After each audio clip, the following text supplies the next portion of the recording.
All right, cool. Good. So our purpose here is to demonstrate how to use Rchain API. Rchain API is a project that Dan Connolly and I and Chris Williams have been working on. It lives here in the Rchain GitHub under a project called Rchain API, and it's a JavaScript project for communicating with Rnode. And I guess I'll just start out with some basic hello world-like examples, and we'll see how far we get before it seems like the video is too long or we get bored. So I'm actually going to be using Node 0.7.1. It's I guess a little bit of a pre-release, but I've been using it for the last couple hours and it seems stable. So this is going to be a totally up to the bleeding edge demonstration here. Hi, David. So I already have a node running. Like I said, it's 0.7.1. And so let's just do a little bit of normal Rowlang code first. So I'll create a new file here. And I'll save it as contracts.row. And it'll be pretty basic.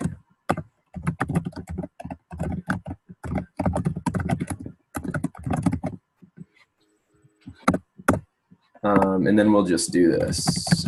I'll make a contract, an example contract, and it takes in one argument, and it just does this.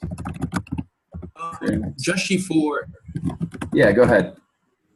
Yeah, for this example contract, can you kindly show how capacity work? How to generate a random number? How to generate a random number in Rowlang, you mean? Yeah, I was actually looking at the rock, paper, scissors code. So oh, sure. I got stuck in the random number that. Yeah, sure. That sounds good. I'll do two of these real quick. That's for the review capability. So there's one example contract, and then here's the one David wanted me to do.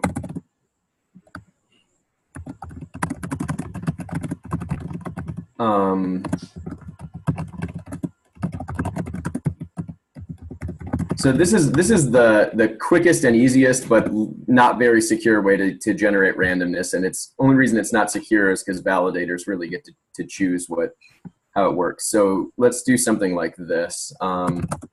New random pool in some scope here, or I can just do them like this. So then we'll do contract random. It takes in nothing, I guess, or it has to, we got to send something. So we'll just say it takes in one of anything.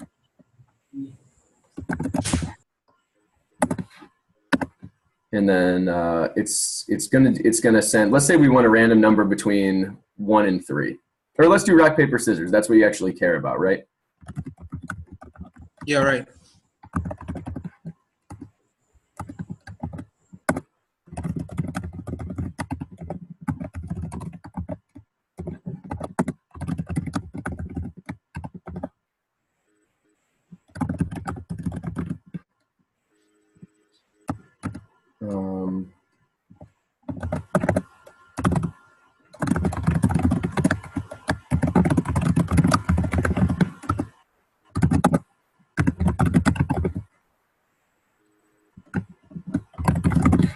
So I think this will do it.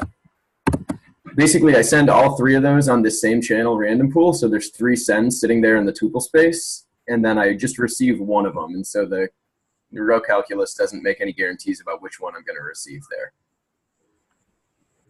Oh, okay. Yeah, that's okay. That's cool. I actually do want to change this just a tiny bit because every time we call this, we want a new, if we want these to be like roughly 1 in 3 chance, then we want we want to do this over again every time. So I am going to put the random pool here. And then, you know, again, this is great for fun and games. It's great for learning, but just beware, like, if you're going to run a casino that has a lot of stakes going through it, like this is subject to validator manipulation, which basically just means the validator that takes this transaction can decide which one of these things gets received. Okay, so there's some Rowland code. That's hopefully at least somewhat straightforward. And so I'm going to deploy it. Oh, and the deploy command in node 0.7.1 is a little bit of a pain in the butt, but it's not too bad. So it looks like this. It needs a flow limit and a flow price and who it's coming from. And then I called this, what did I call that? Contracts.row. Okay, so I'm going to do my deploy, and then in the same command, I'm going to do a propose. So this will also create the block. Or more likely, it's going to tell me about my syntax errors. Oh, yay, that worked. And we'll wait for the block to come. Okay, great. So we've got a block there. So just to make sure our code works, let me first interact with those contracts in the more normal way, and then I'll show you how to do it from JavaScript, because that's our main goal today, is doing this from JavaScript. So I'll make a new file, and I'll save it as calls.row. So our first call is, we're just going to call contract, and it took 1 argument, so I'll just give it my name. And then the other one we called, what did we call it? Random? Yeah. And it took just any old thing, so I'll give it the best thing. So what output are we expecting when I deploy this code? Okay. I think it should print out your name, as the argument was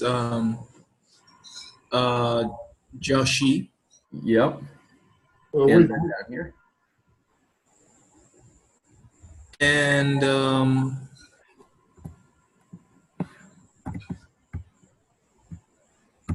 yeah, you can still answer.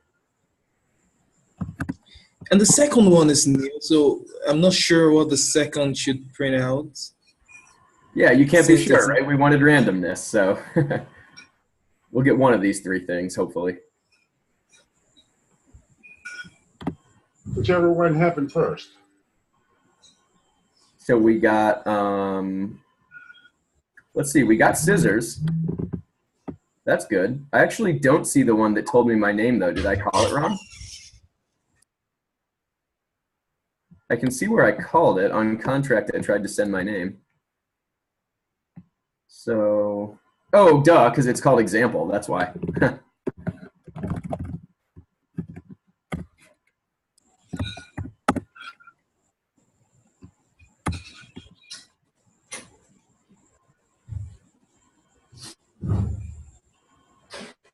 So it's chugging along. Great. There we go. That's what we expected. A random rock, paper, scissors, and the arg was my name. Beautiful. So that's just like basically a summary of what we do every office hours. So now what I want to do is actually show us how to do these from JavaScript, because that's where things get interesting. So let's make a new file here. In fact, I already have one that I'll just borrow.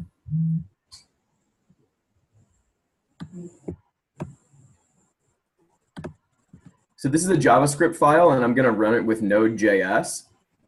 And the first couple lines are just like imports or bringing in the stuff we care about. So the first thing on line 1 is Rchain API, and it exposes a couple things that you might care to use. Here I've imported rnode and rcore, and probably we're only going to use rnode here.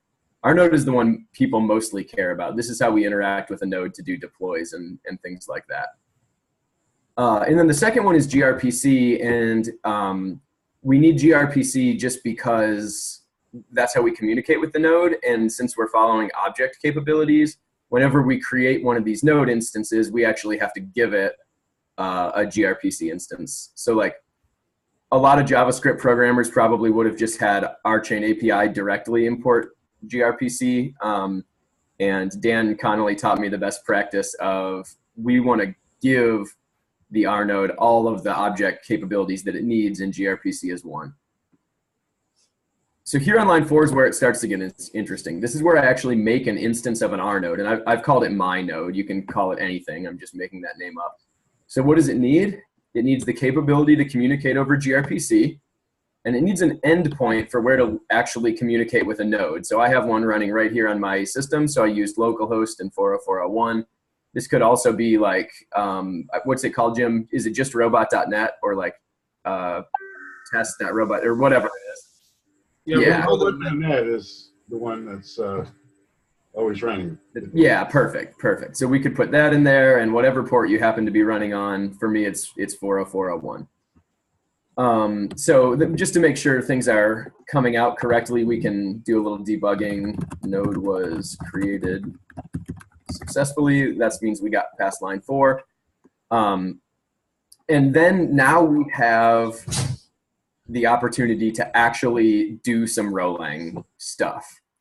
So you always have to create what's called a deploy data. Sometimes I just call it data, or you can call it anything you want, but in the protobuf files, it's called deploy data, and so that's what I'll call it for now. And it takes several things, and most of these you'll be familiar with because they're the same things that you specify on the command line when you do rnode deploy something.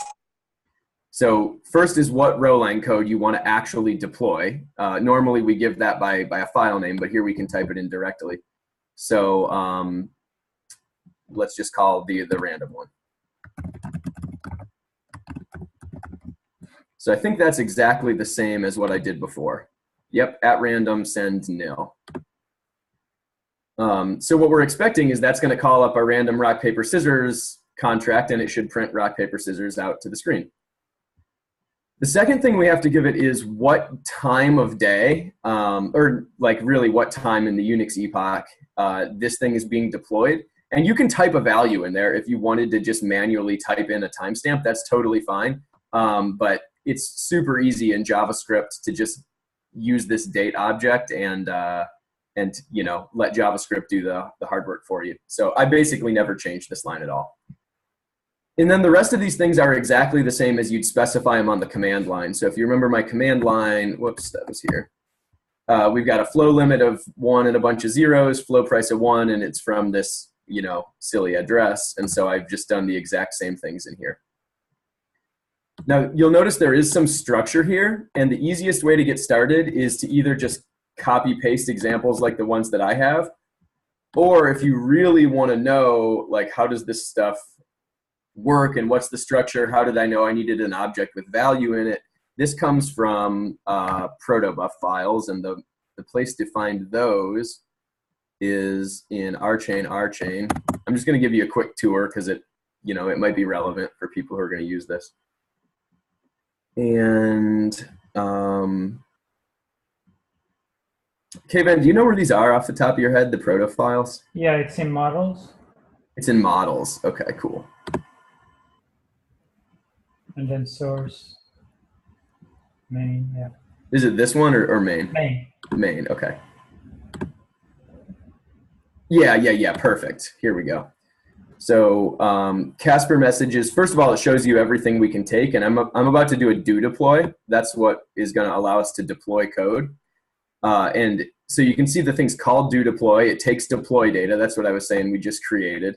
And so if I want to know what goes in deploy data, well, that's right exactly here. And one of the things it takes is flow price.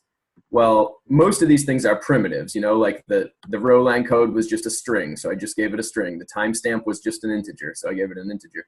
Flow price is something a little fancier. It's in one of these objects.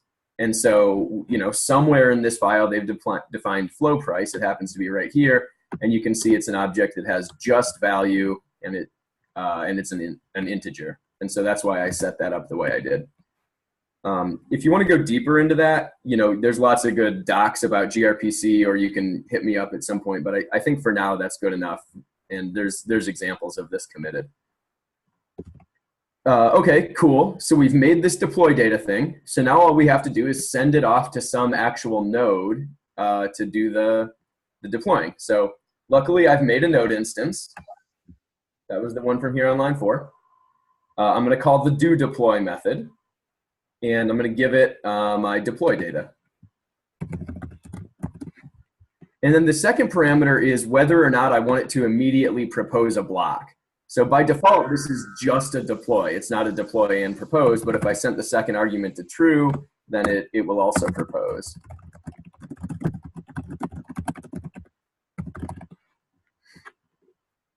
So this returns a JavaScript promise, and then I've just said, like, when that promise comes back, we'll go ahead and log the result. And the result's basically going to be like whatever message normally comes back to your thin client. So let's give it a try, and again, it'll probably just tell me what mistakes I've made. So if you're not familiar with Node.js, the interpreter is called Node, and then whatever you've called the file, I think it was called test.js.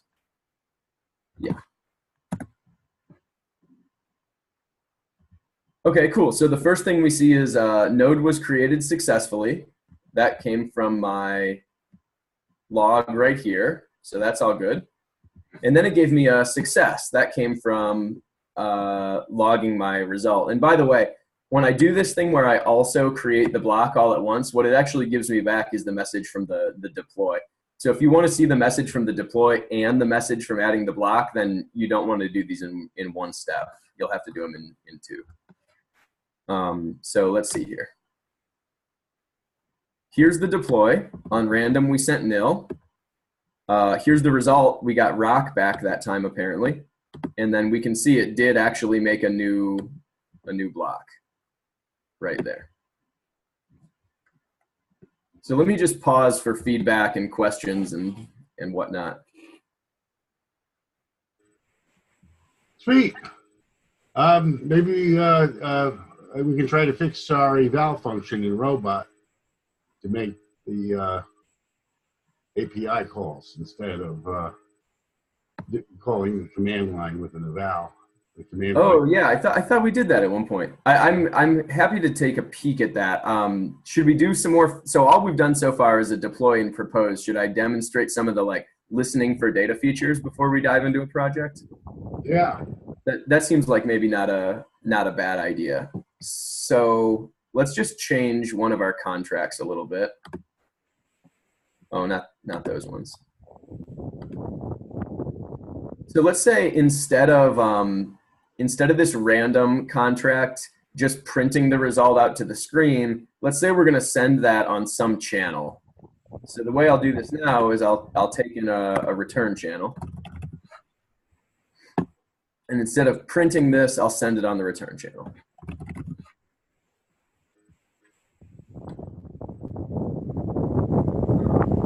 Yeah, I think that's all I need.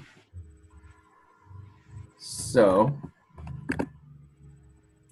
oops, sorry about that. So over here in my JavaScript now, what I'm going to do is, instead of sending in nil as my return channel, I'll send in just some regular old string like my result chan. All right, so now I'm calling up the random function and I'm giving it this basically ground term, this process.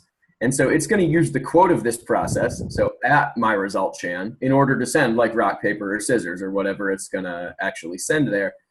And so this part down below is all exactly the same as it ever was. Yeah,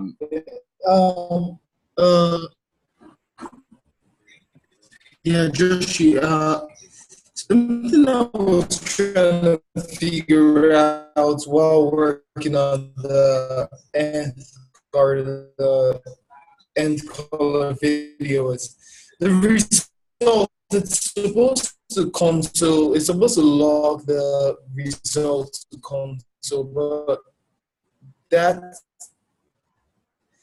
it doesn't log the result. Like the result isn't printed on the console.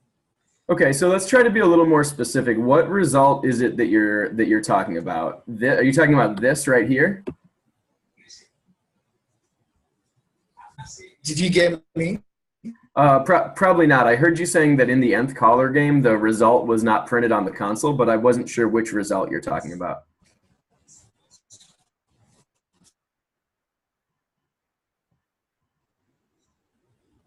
Yeah. Yeah, I'm sorry, David. I'm not getting it too clear.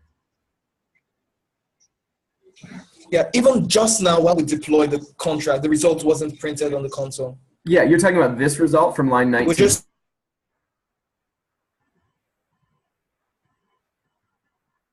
David, I'm going to assume you're talking about this result from line 19, and that result is actually printed right here. Success was the result. It's the result that comes back from calling the deploy service. I think we might have lost David, but it's on the recording now. Yeah. Can you hear me now? Oh, yeah. Go ahead, man. I got you. My point is, the result we're looking for, is it success or the result from the contract? Are you talking about line 19 in my JavaScript code? Yes. Yeah, that's success. It's this word right here, success. Okay, it's not. I was thinking it's supposed to be the result from the contract. So contracts don't necessarily return a single result. You know, they could have a return channel that they send on, or they could have 4 or 5 return channels they send on, or they could have no return channels. So there isn't like one general purpose result. But what I'm actually about to show you right now is how to go back and get data off the chain. So maybe that'll get at what you're wondering. And when you do the rnode deploy command, yeah, what it comes back with is success if it works. Bingo. Yeah. So you can see it like up here. I ran one manually, and this is what it came back with: response success. And so that's the same thing it gave us, success. Yeah. So then whatever happens, like, you know, because of the actual Rolang and the row VM and all that stuff, that's still over here on the node just like usual. And in the last time we ran it, we had it printed the result just directly to the screen. So okay, that's great. So since I've updated my contract a little bit so that it actually doesn't print directly to the screen, but instead sends the result back on a return channel, that means I've got to set my node up again. So I'm going to kill that node. David, I also saw when you were working on nth caller, you didn't get the standalone node to be a Casper instance. And so a little tip about that is when I run my node in standalone mode, I basically just tell it to use this data directory. And in that data directory, it finds a configuration file. Oh, stand still. This one, rnode.toml. And my rnode.toml file, I'll show you right now. This will help you know how to get a standalone node with Casper. It's right here. So notice that I do have it in standalone mode, so that's the same as giving it -s. I do use no PNP. That's the same as giving it the -n, like I saw you did. But here's the trick. I give it a validator private key.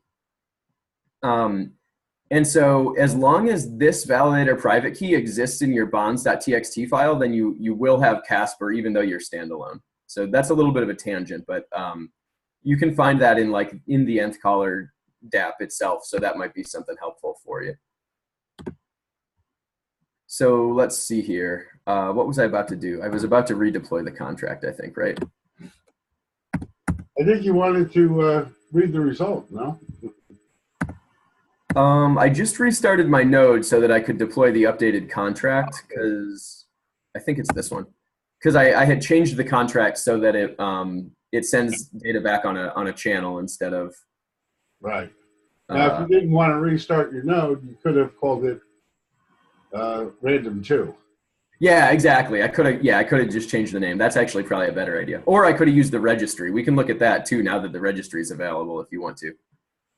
So, okay, so great. It's there anyway. And so we were gonna see how to read the results. So we know that the data is sent on some channel that I've called my result chan. So once my promise comes back, that is to say, once I've got my block proposed, then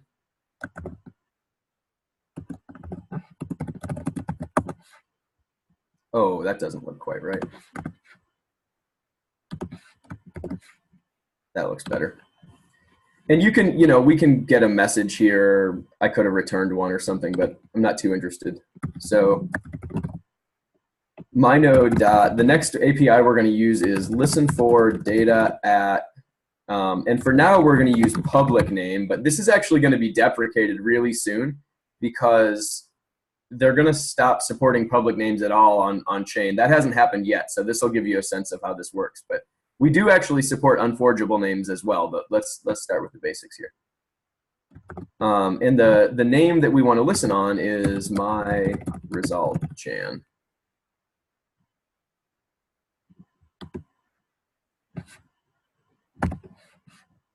Is my result Chan a name or a process? When I've put it here in the Rolang, it's a process, but since I'm sending it, when you send a process, it gets quoted, and on the other side, it comes out as a name. The way the API for listen for data at public name works is that it expects a process here, and then it will do the quoting internally. Okay. Yeah, good question.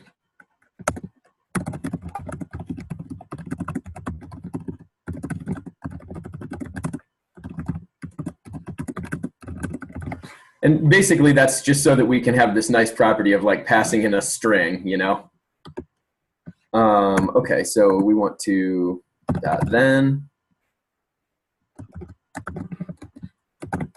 Oh, I want to copy this because it gets a little wonky. So let me show you what I was working on earlier.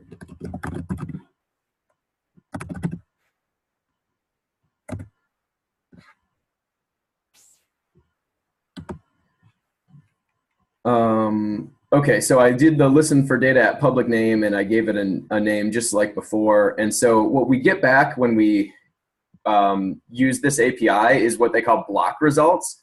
And block results is basically an array of any blocks from your DAG that actually contain a result. So in our case, that's probably going to be 1 because we've only interacted with the contract a single time, but it will be an array of all the blocks. So I can do that same thing.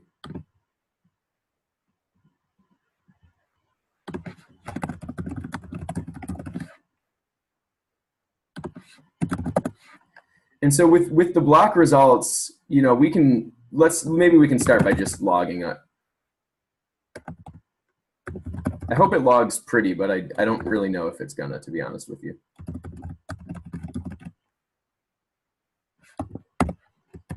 So let's see what that does. And what I've done sometimes is like loop, or we can do that even. We can loop through all the blocks and the block results and all the data in each block to see all of them. But for now, we'll just log the whole thing and we'll see what we get.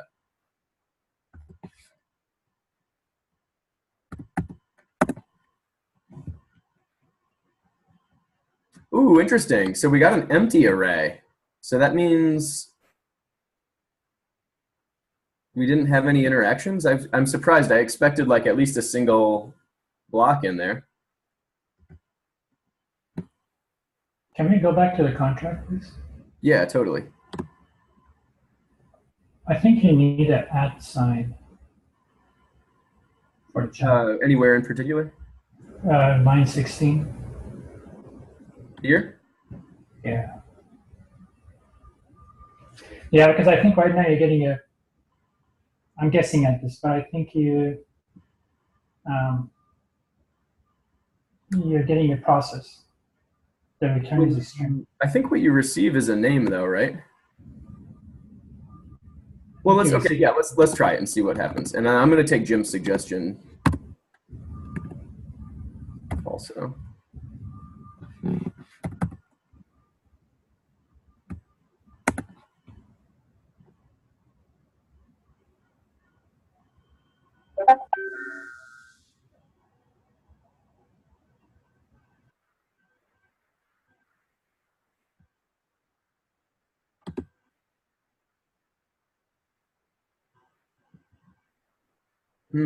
Okay, so I want to try not to get lost here.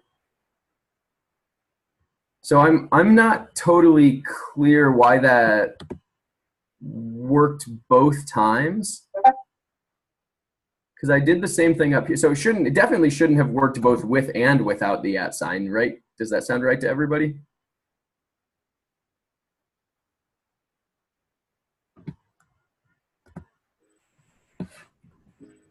Yeah. Why don't you?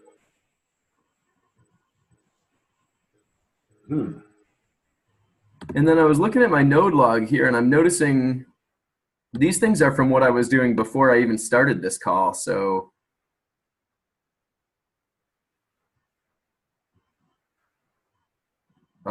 when's my last message from? 3:30. Oh, that's right. Recently.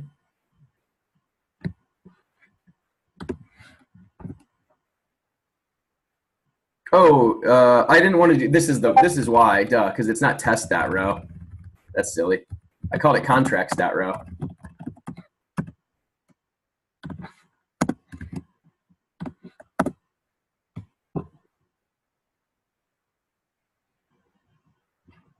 Contracts.row, no such file or directory. Contracts.row. All right.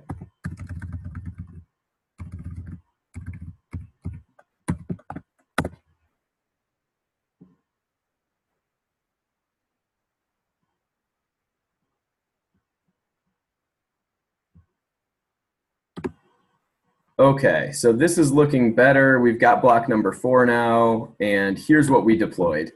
That looks like the correct start of what we wanted. So, all right, so we're back on track now. Sorry about the delay there. And so just to make sure everybody's up to speed, I now have correctly deployed this contract. Remember, I switched it to random 2. So over here in the JavaScript, we now want to do that. So we're going to send my result chan into random 2, and then we're going to listen for data to come back on my result chan. So I think we might be good to go now.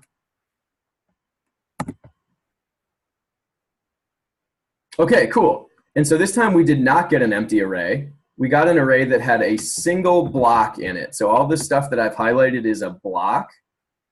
And then within that block, there's post block data, and it's not shown here because it's a cyclic reference.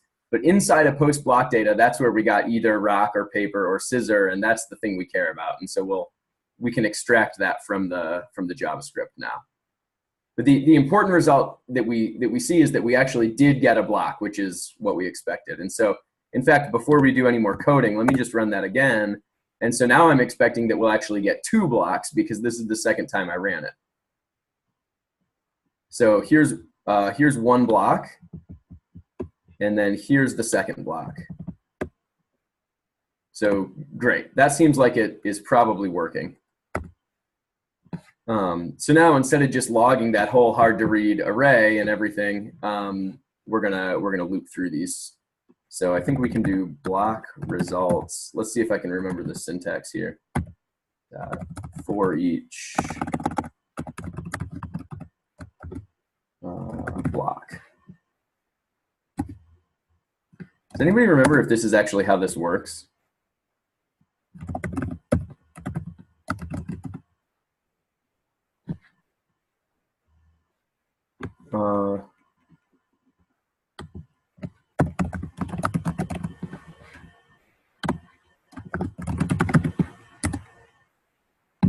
We're just gonna see. Joshy. Yeah. Yeah. The for each, that's not how you do. Yeah. Can you please tell me how to use it? I forget the syntax. Yeah. So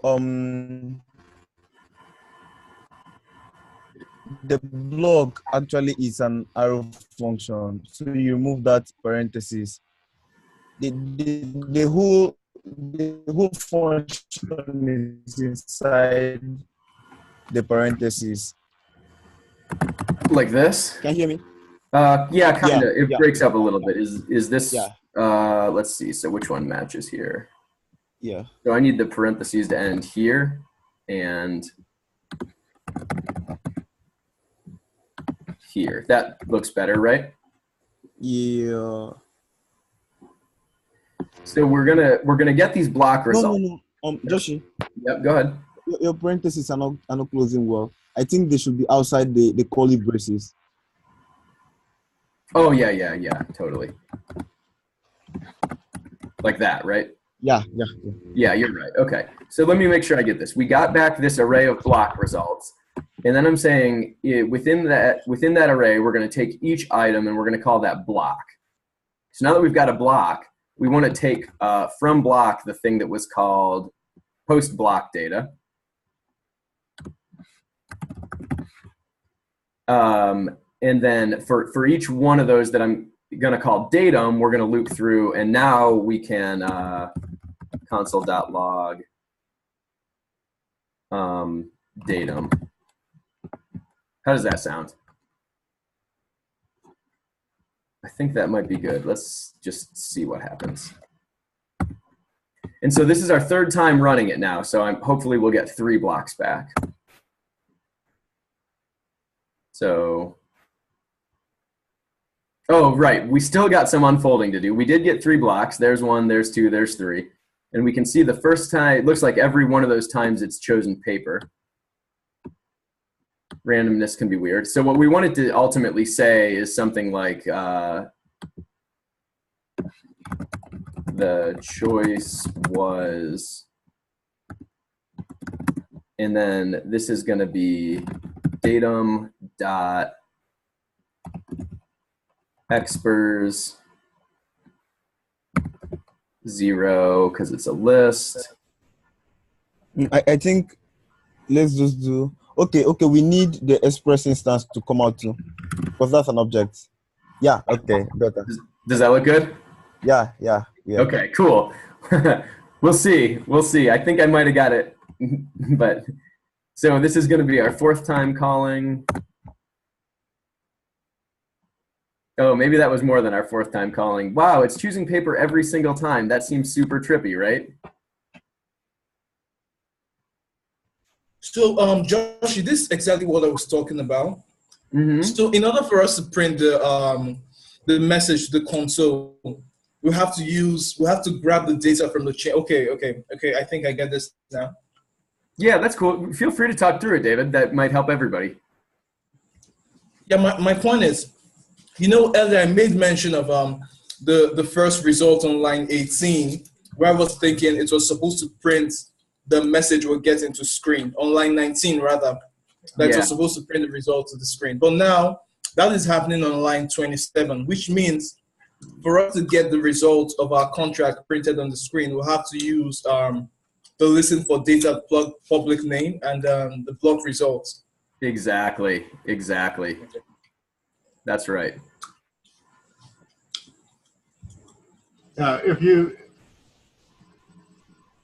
If we get to look at the eval in Robot, what I've done there is I tail the log and I pull results from the log, which is another way to get results more immediately. That's a way to get results if they're coming to the screen and you have access to that log. Right.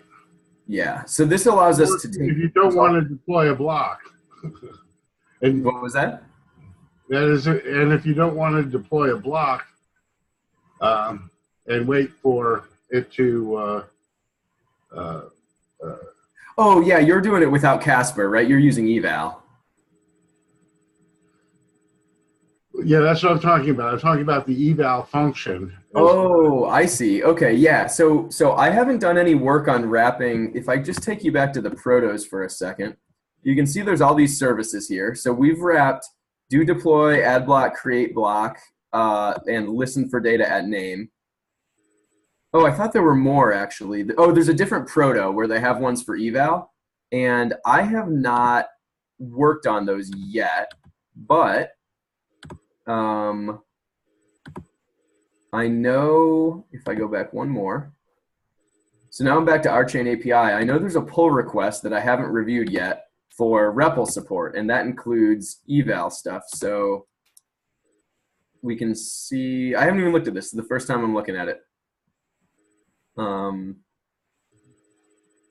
here's the new new code in REPL.js. So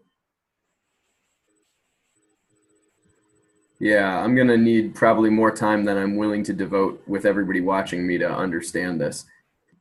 But this is a good place to start looking for REPL support. A Pyrefx employee contributed these for us.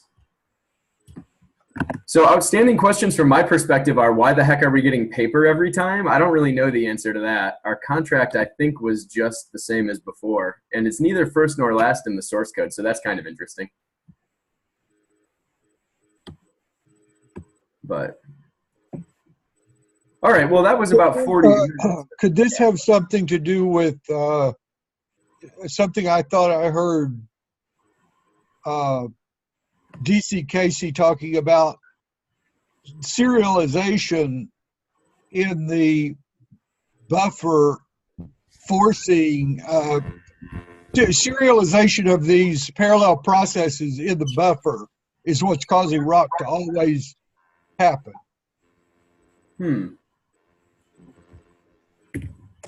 Yeah, that could be. Where are you thinking about the serialization happening? Well, see, now that's what I don't know. I'm not a JavaScript programmer, but it did make sense to me when they started talking about it that we have to be careful when we deal with parallel processes if we send them over a buffer, because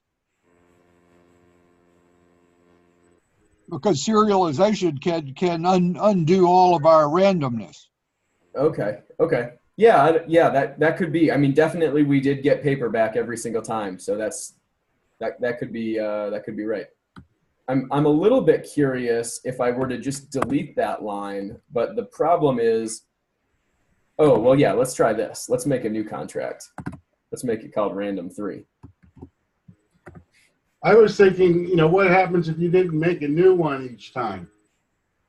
Yeah, if we don't make a new one each time, then they'll be competing. So you never know if I'm going to call the one that had paper in there or the one that didn't have paper in there. Right. We keep it from repeating sometimes anyway. Yeah. So I'm just curious if I now call random3.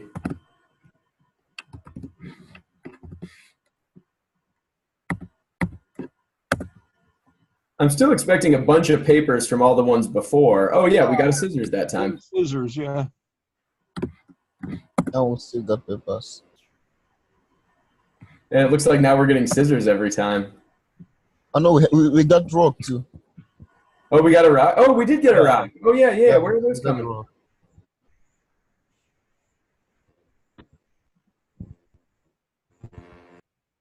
Yeah, so just to be fully transparent, this is very confusing to me because I called, I ran the JavaScript code the one time and we got a scissors in there. That made sense. Now I called it again and now we got an additional scissors and a rock. So how the heck did we get it more than once? That's not at all clear to me. Can we look at the JavaScript code? Yeah.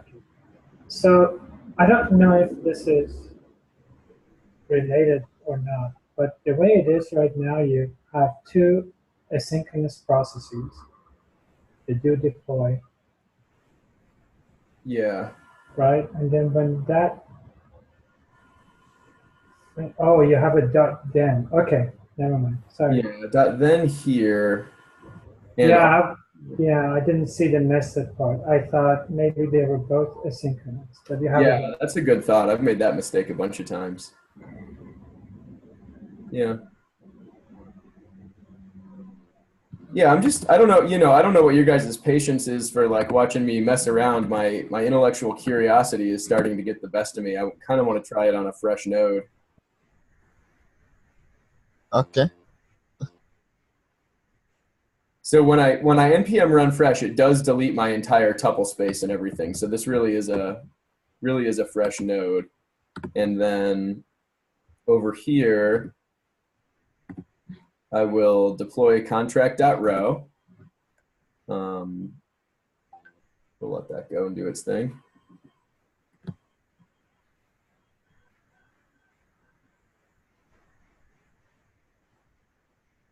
Okay, so we do see that indeed we got the deploy and we got a new block added. So that's all good. That everything makes sense so far. And then when I run test.js, okay, so it just says the choice was rock. That seems really normal. Like we got one of them, right? That's exactly what I expected. Now we got 3 of them. That's what I don't get. How did I end up with 3 there?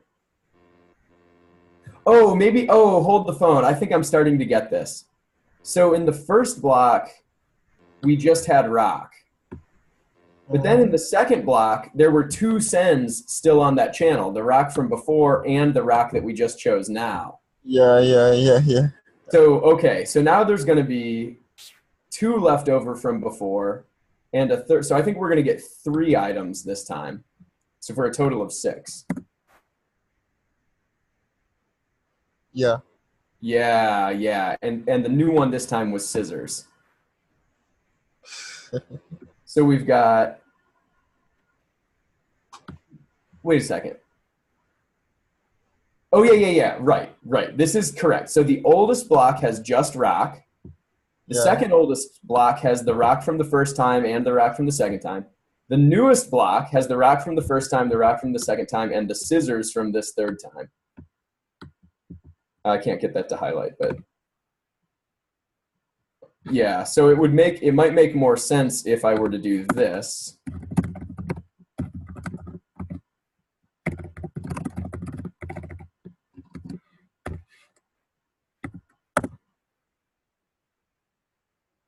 Uh-oh.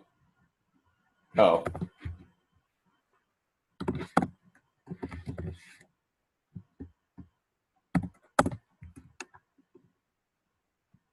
There we go. That makes a lot of sense, I think. So the first time we got a rock, the second time we got a rock and had the rock left over from before, the third time we got a scissors and had the 2 rocks left over from before, the fourth time we got a scissors and had those same 3 things left from before, the fifth time we got a scissors and had those same 4 things left from before. So they're getting longer every time. And you took the paper out of it. And I took the paper out. Yeah, so it looks like we're really getting at least some non-determinism this time because we're getting both rock and scissors. Last time we were always getting paper. Maybe we were just really that unlucky. I don't know. Or maybe it's not truly random, or maybe it's random but not uniform. All right. I think that's Put the paper back in one more time and see if you always get paper again. I'm curious because this thing is strange sometimes. It is strange. Well, if you just deploy once, then you wouldn't see this side effect, right? I mean, right now, every time we run it, we get a new deployment. Oh, yeah, that's true. Oh, say that again, Kevin.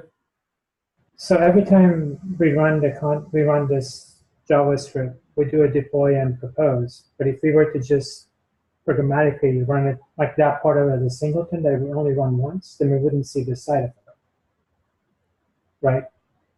The contract gets deployed every time. In reality, you just deploy the contract. No. This contract doesn't get deployed every time I run the JavaScript.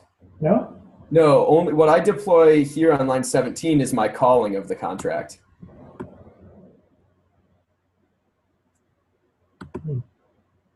So this code gets deployed every single time I run the JavaScript. Yes. Yeah. But contract.row I've been deploying manually. Oh, you deployed that part manually. I see. There you go. Yeah, with the thin client. That's right. My bad. Yeah. Okay, Joshy. Yeah. Yeah, I have a quick suggestion. So instead of actually printing out data from the old block and the new block, we could do a console.clear for that first condition, for the first loop there.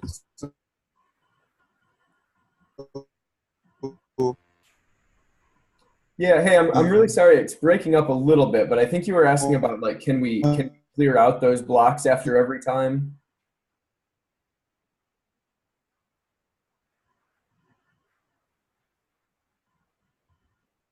really prints out the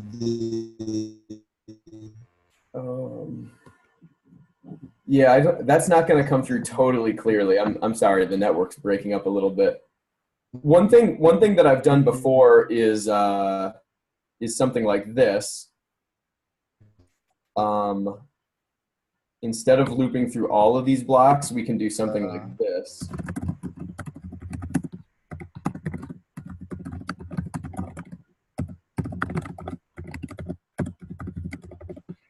So this grabs just the last block. Oh, highlight correctly, please. There we go.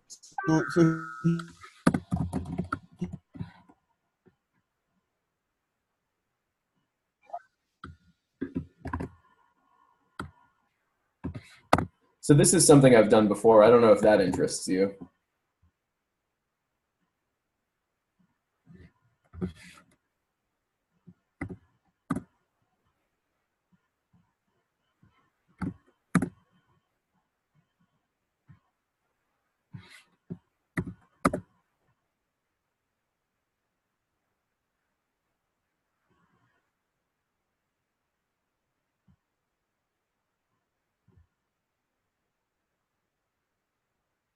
Oh, maybe last block is just the maybe this isn't what I wanted. Maybe I wanted the most recent block. Maybe they're reported in the other order.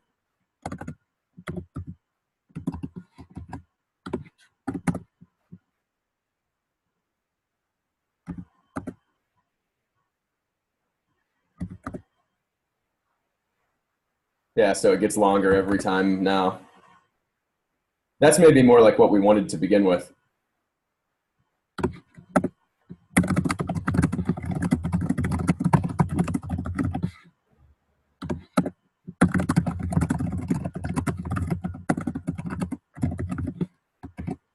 All right. But you put paper back in the list now? Yeah, but I typed it into the source code, but I never deployed it. Should we give it a deploy? Yeah, because I think something funny may be going on. Okay, let's try it. So I've got to deploy that new one.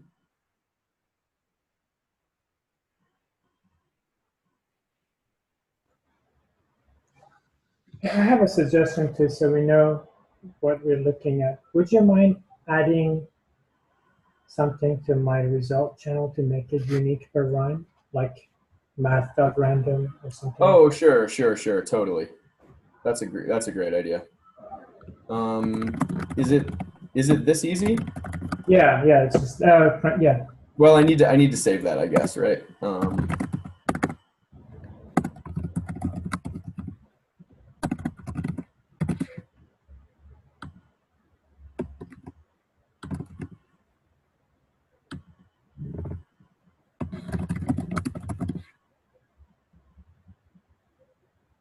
I guess that's all I need to do, right? Does that look good, K-Man?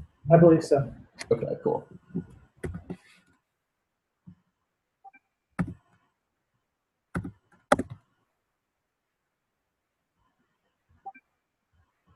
Cannot read property post block data of undefined. So that means we didn't actually get any blocks back when we listened for result Chan. Let's do this.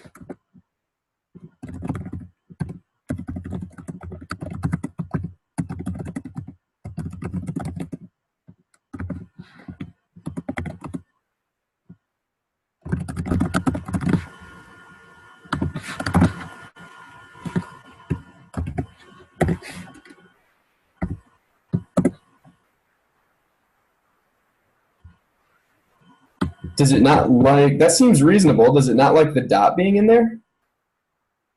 It shouldn't really care.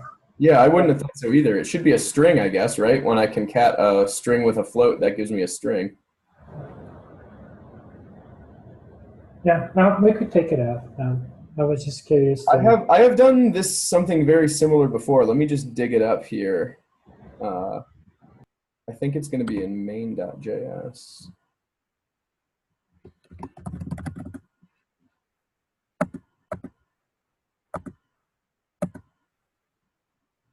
Here we go.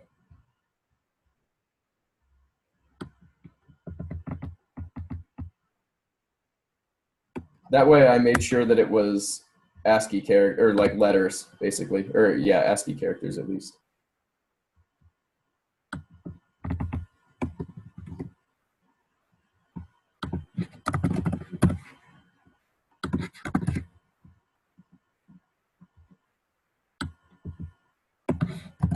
Oh, duh. I didn't do it here. Right, I think that's the problem. I still sent that stuff on my result chan. Oh, okay. So, all right, so now we've got this proper ACK thing. And I'm going to use string interpolation to make this right. Oh, come on. Sometimes my editor's too smart for me.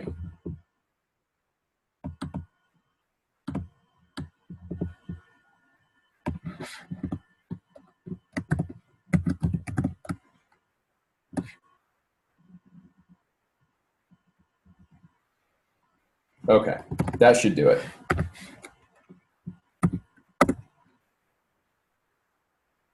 Choice was paper, paper, scissors. Okay, so we've got some non-determinism. Yay.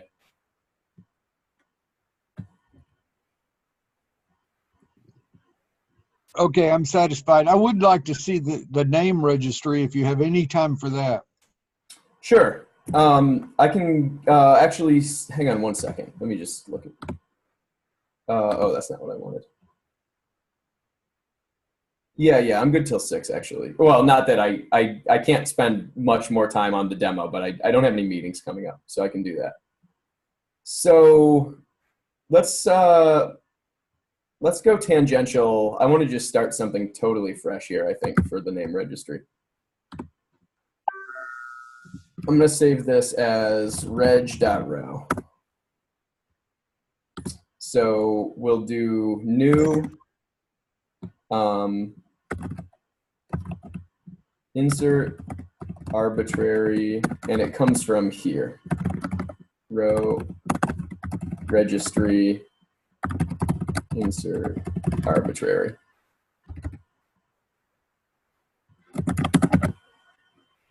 My fan is working so hard right now. Zoom makes it go nuts. So then we'll do something. We'll do this, like say hi.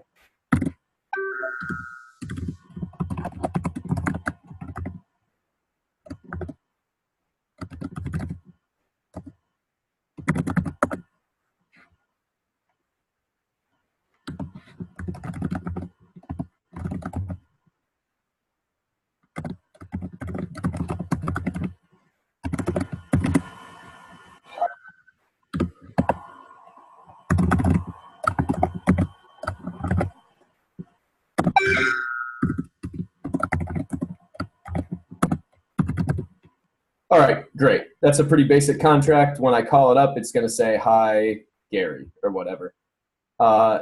Notice it listens on an unforgeable name, not a regular old public name like we used before. And so now we can actually insert that thing into the registry. And here's how we'll do that. Insert arbitrary, and all we have to send on it is, well, the simplest way to do it is to just send the process, say hi, but just in case anybody doesn't see the earned, this is dangerous, just like public names. So if all I do is put this unforgeable name in the registry, anyone can look it up in the registry and gain access to the unforgeable name exactly like it were a public name. So the better way to do it is like this. Whoops.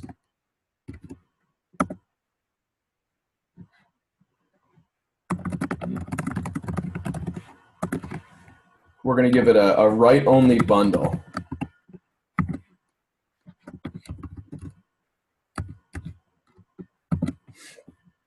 So that means I'm only really making half the name public. So anyone can send messages on this name, say hi, but no one can receive messages except for this thing that I've already put up here. So that means that like a malicious actor can't deploy another contract on the same name and intercept messages that were meant for my contract. And then the other thing I give it here is just a return channel, which I need to make.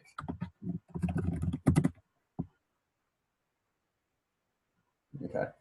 So great. I've called up the person that registers stuff for me. I've said, here's the thing I want to register, and here's where I want you to send the URI back to me. And then in parallel with that, we'll just print out when I get some URI back from my return channel, then I just want to go ahead and print that.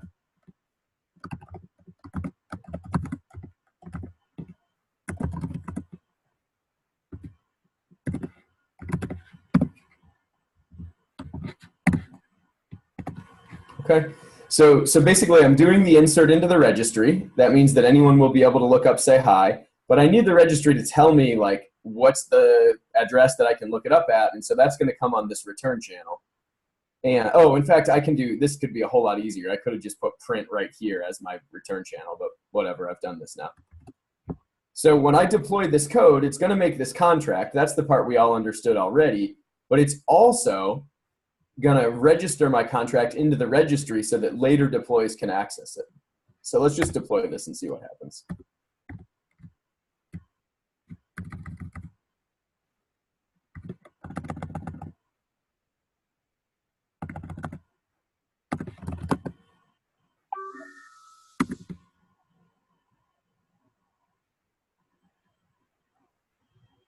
Oh no.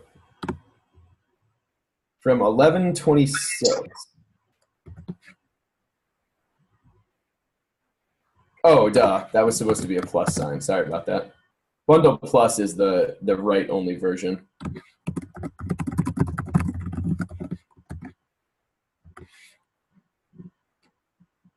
So let's try again.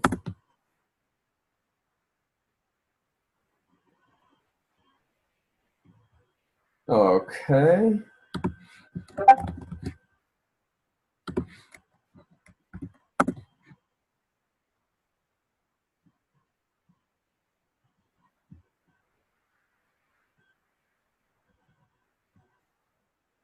Let's get a block. All right, great. So that means that our contract is now deployed to the chain and also registered. And then the result we got as the output was this. The URI was, and boom, here's some URI. So I'm just going to copy that. And so in a new file, which I'll call reg lookup, and I'm going to do this. New lookup, which I'm going to import really similar to how I did the insert one. It comes from row registry. I think it's just called lookup, but we'll have to see.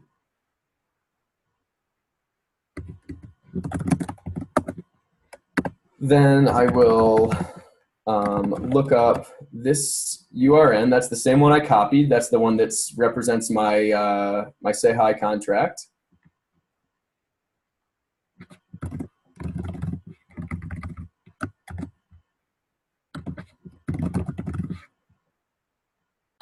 Okay, and in parallel to looking it up, I'm going to wait for something to come back. So we'll do for say hi, which is going to come back from this return channel.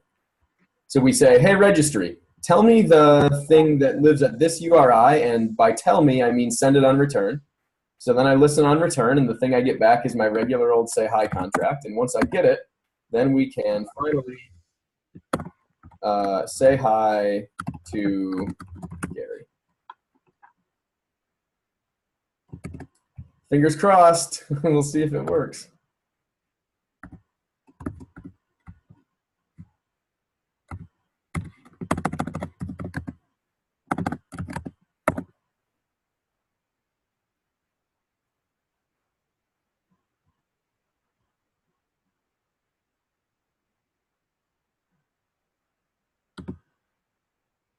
Amazing.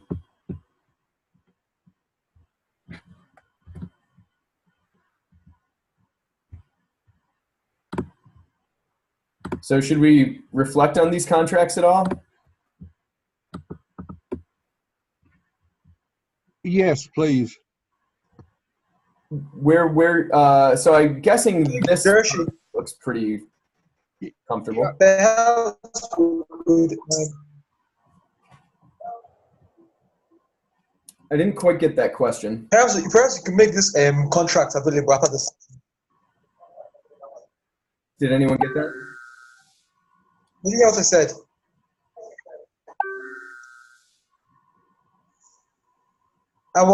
I said that perhaps we can make the contract available after the session, like this code. Oh, okay. All right.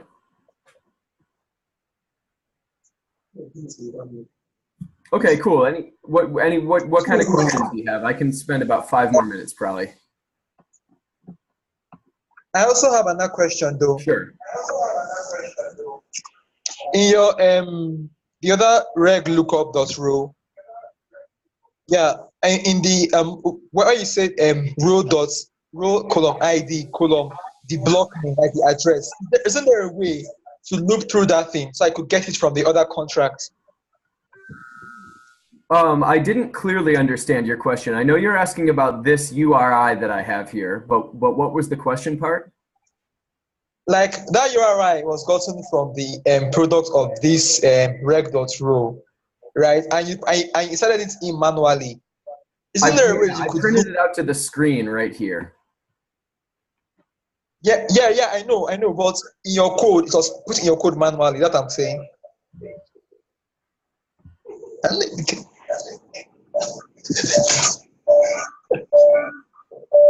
I bet that's a really good question, but I just can't hear it clearly. I'm really sorry. So, okay, I think maybe. So just starting at line 2, you put the. Tell me, what is the thing between the ticks in there? This guy, yeah, this is what we call a URI, a Uniform Resource Identifier. And you notice it looks a lot like row IO standard out or something like that, right? Yeah. So this URI represents this contract, this unforgeable name, say hi. And so you send to look up that unforgeable name, and what does it put on the return? Yeah, right. So what actually comes back on this return channel, right? What comes back is this unforgeable name, say hi. Well, actually the same, it's this one, the same one that I registered.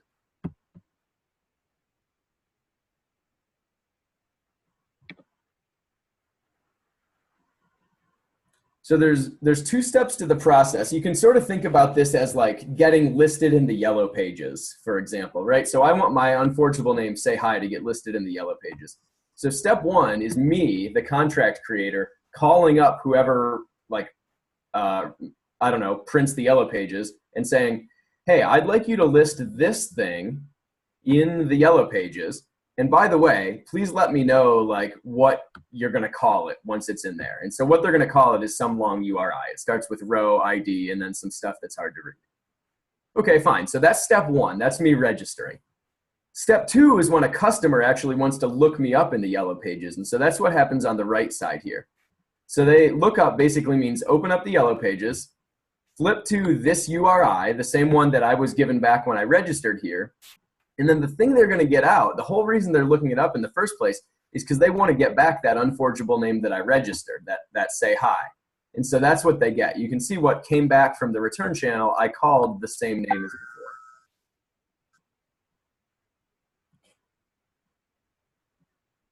Yeah, I think that's what confused me. I'm starting to see it now. It doesn't need to be called the same thing. You know, I could call it something else. And that, you know, that'll work just as well too. I thought maybe it would be more clear if I called it the same thing, but maybe it actually wasn't.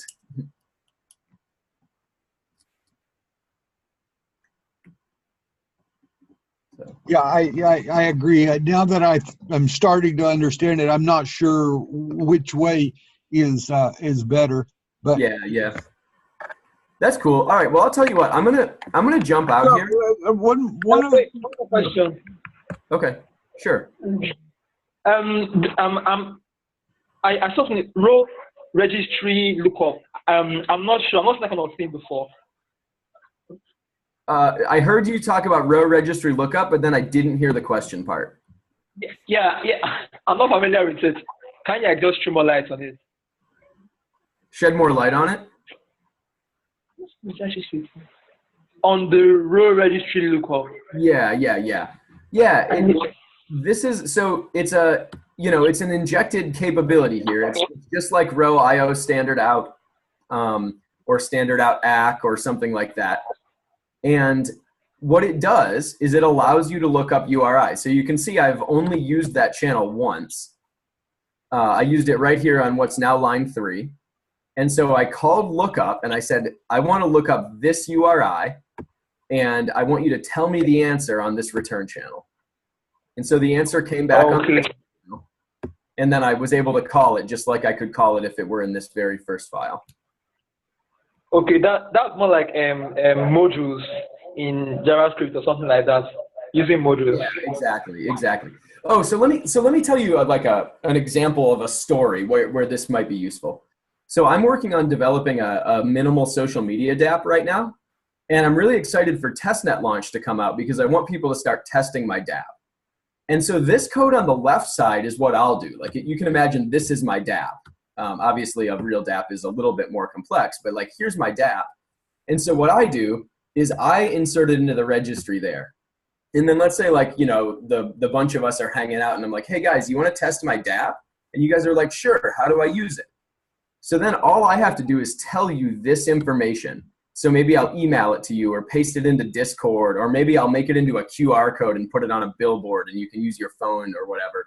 But once you have this one piece of information, then you or anyone can look it up in the registry and get the unforgeable name that my contract lives at. And so now you're able to interact with my contract because I gave you this identifier string. Okay, that makes sense. Cool. Alrighty, gang. I'm gonna jump off. Obviously you guys can keep chatting about this or whatever you want. I'm gonna just dump all of these code snippets into Colab, and then you can publish them or whatever wherever you want. And then I saw on Discord that Mrinal was asking about recording. So maybe Jim, would it be okay if I just tag you in here to let him know where the recording ends up? Sure, I will post it in the channel. Awesome. Yeah. Thanks, guys. Hey, I'm really happy that you guys came, especially with like no notice. That makes me happy. So. Thanks, Joshy. Thanks, Joshy. This is great. All right. Yeah. Good for me too. See you guys later.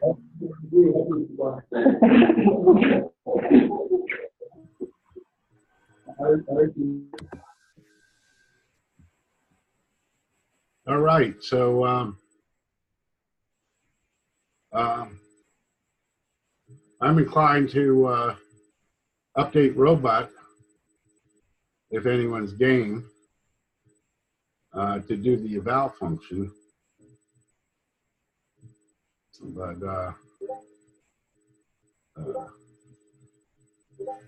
we still have some expertise on the line, maybe. I'm going to initially I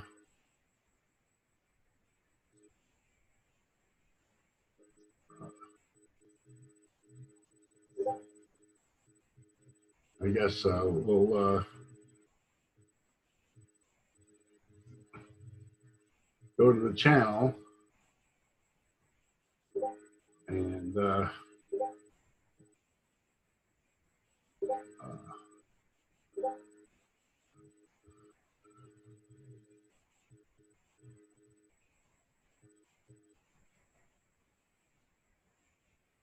You're wanting to make robot use eval? well, let's look at the pinned items here. And if we go, oh, no pinned items. We're in Rolang JS. I think you want to be in. Well, that's the Rchain API, right? Oh. Golang Oh, API. yeah. Okay. I thought. Okay, so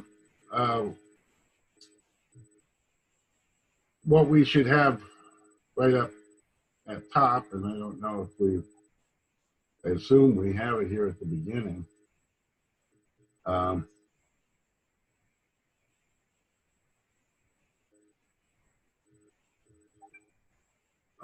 Where is the Rchain API?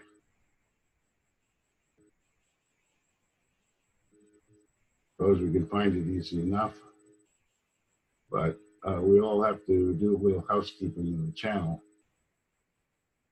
and I can't find it. Rchain API. Maybe I can find it.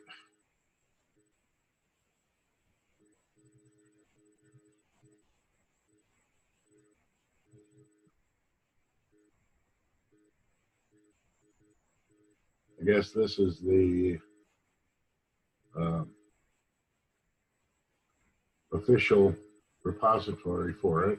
I guess it didn't have one initially. And if I go to the root of that, we can put that in the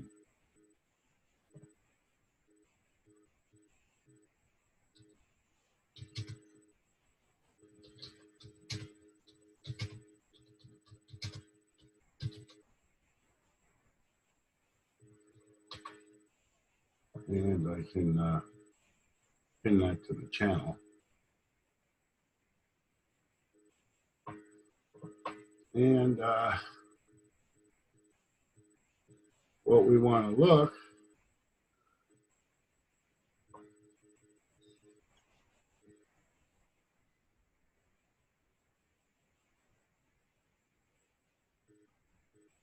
is in interfaces.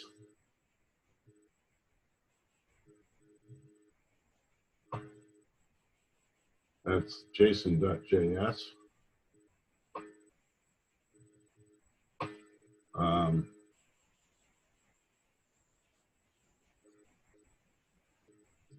We want to look at the Node API.js, I presume.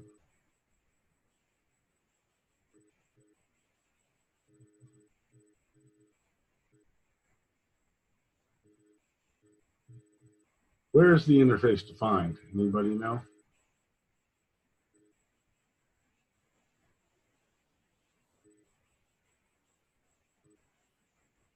Is it defined in the README?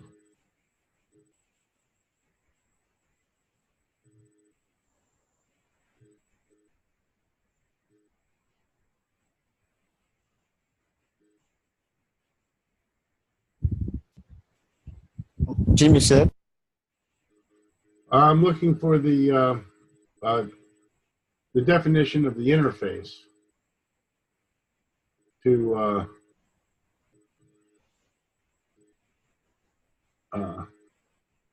the Rchain API. Okay, we have do deploy, okay, which is what we currently do in the robot. But what if I just want to do an eval? I don't want to do it. I don't want to do a deploy.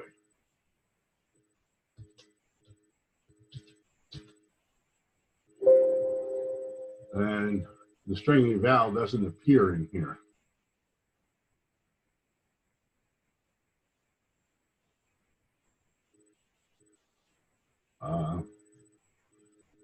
So I think I have to, he said I have to look at a different branch of the code. And there's a REPL branch.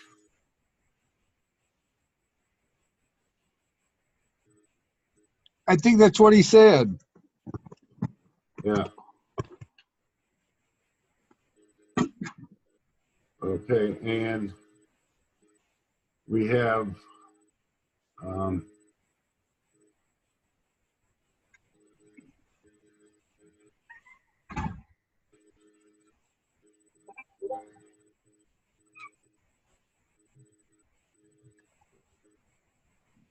Do deploy, create block, add block, deploy response.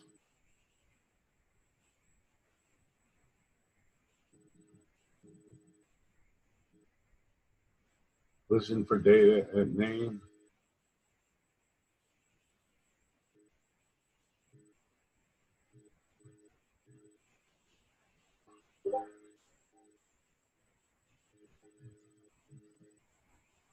And I see a lot of support routines down here. Let me do a control F of REPL. Control G. Replacer. Well, he doesn't use a string REPL in here, so I have no idea how he does it.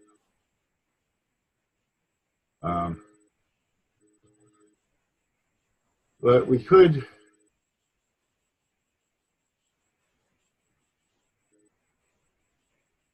use basically what we have is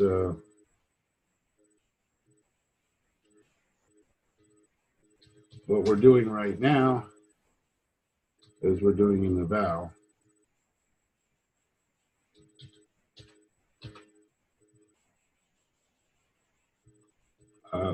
We're doing a we exec the rnode command and we do the eval directly, and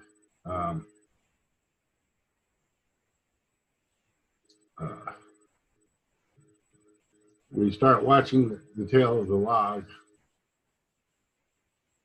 before we do the eval, and then we unwatch the tail of the log when we're done.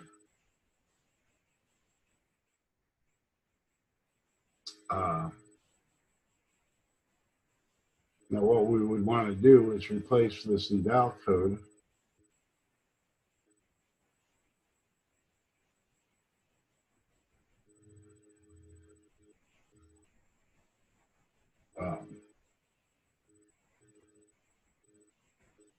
with the appropriate Rchain API calls.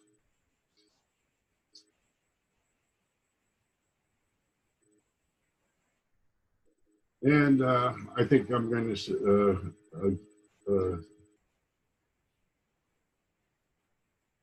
suggest that that we don't know how to do that. Does anyone have any ideas on that? Or what else should we do? But yeah, this is our, we've gone into 27 minutes into the work study time.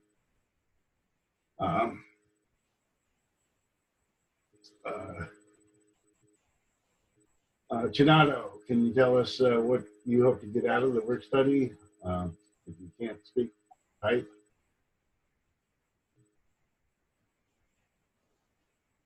Valentine? Hey, okay. I was probably thinking perhaps somebody could put us through bundles and how to use bundles in Roland. How do you use what?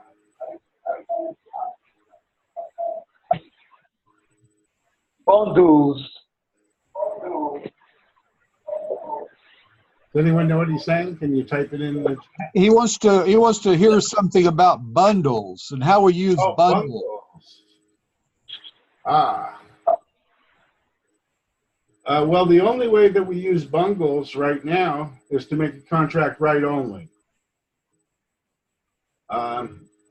Do we want to? Do you understand why the contract needs to be write only? Yeah, I understand why.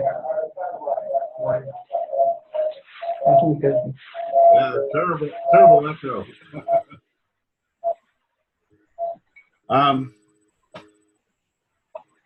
So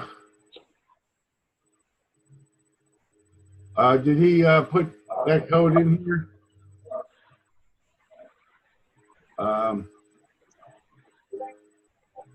Yeah, that code where he put that bundling in that contract, that will be bundling that we'll use nearly every time now. Whenever we use, whenever we register a name. Right, exactly. And that's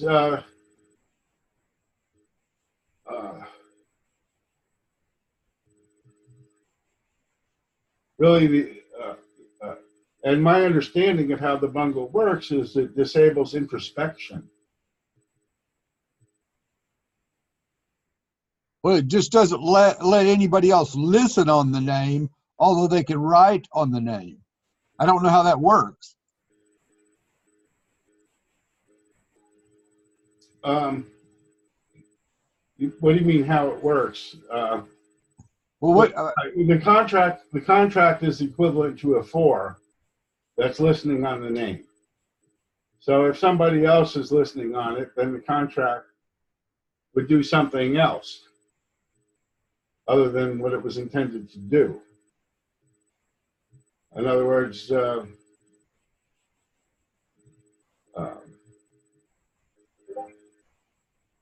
if you listen on the name, if you listen on a public name, okay,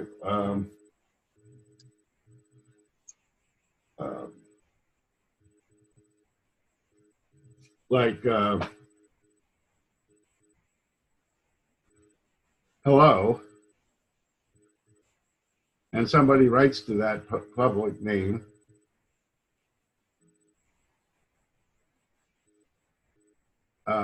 you process the thing they wrote to it because you listen to it.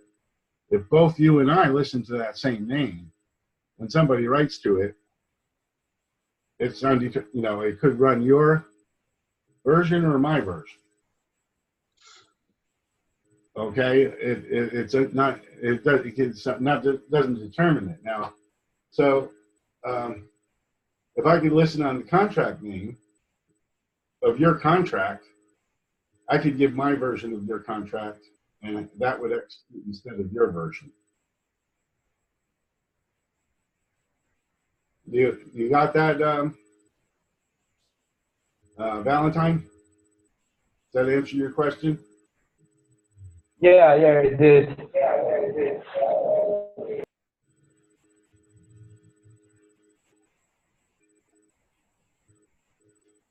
So, I'm not sure how the syntax works there. And where does he have bungle? Bungle. No, I don't know how to spell bungle.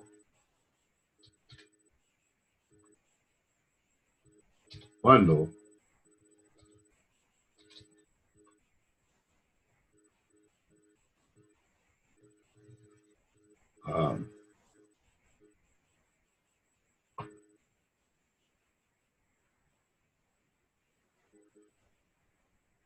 I wish it would find things in the page here. I don't see where it says where it uses it.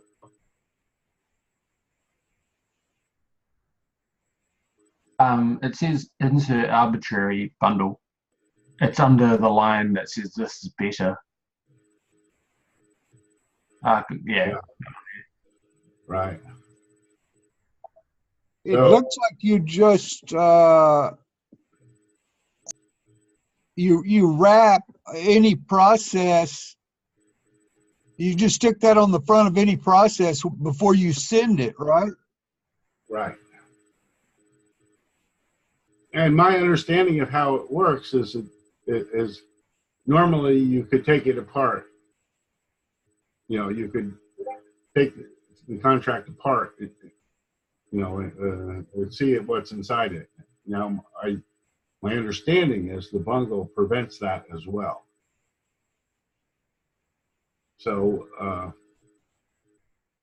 we actually can't see how the contract works.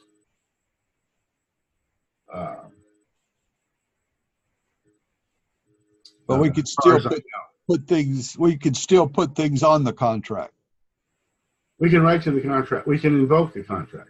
Invoking the contract is writing to it. Yeah. That's pretty easy. There's some other bundling options, but really the write-only one is the one we will use the most for now. Yeah. Yeah, I guess I'm thinking about the other types of bundles also. They're on his cheat sheet. We Right. talked about on the cheat sheet. So the plus means write only.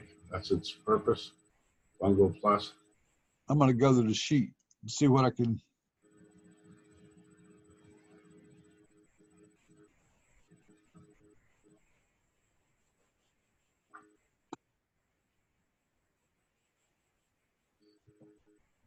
Okay, so actually, I'm going to drop and come right back. We're still recording from Joshy's session. And that'll start processing if I drop momentarily.